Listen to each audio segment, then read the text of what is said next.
1400 सालों से भी ज्यादा समय से एक किताब इंसानियत को रास्ता दिखा रही है, कुरान।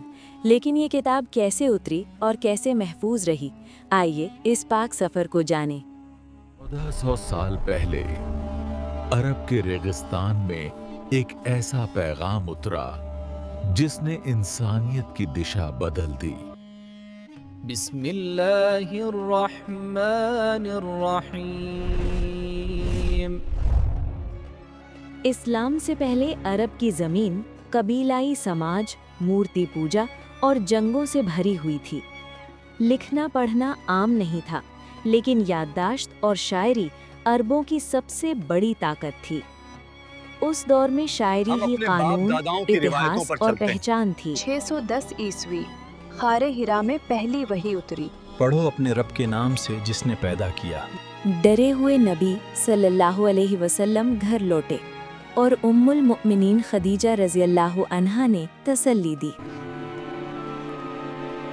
अल्लाह आपको कभी ज़ाया नहीं करेगा, निश्चित रहो। 13 साल तक मक्का में वही उतरती रही।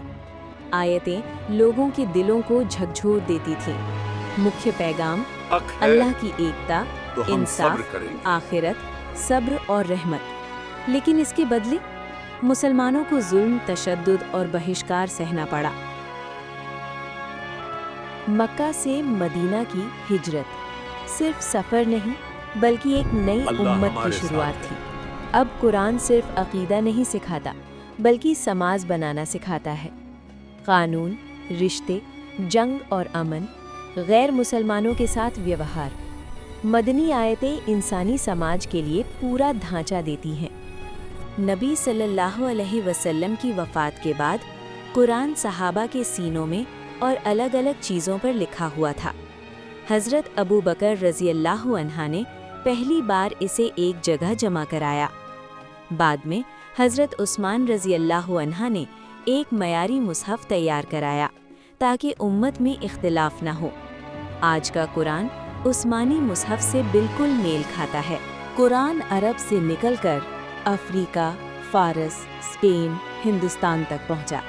यहीं से जन्म हुआ तफसीर, फ़िक़्ह, इल्म तजलीद, इस्लामी कला और ख़त्ताती। कुरान सिर्फ किताब नहीं, एक पूरी तहजीब है। आज 2 अरब से ज़्यादा लोग रोज़ कुरान से जुड़ते हैं। कोई उसे पढ़ता है, कोई याद करता है और कोई उसकी रोशनी में अपनी ज़िंदगी बदलता है। बेशक ही ये कुरान उस राह की हिदायत देता है जो सबसे सीधी है।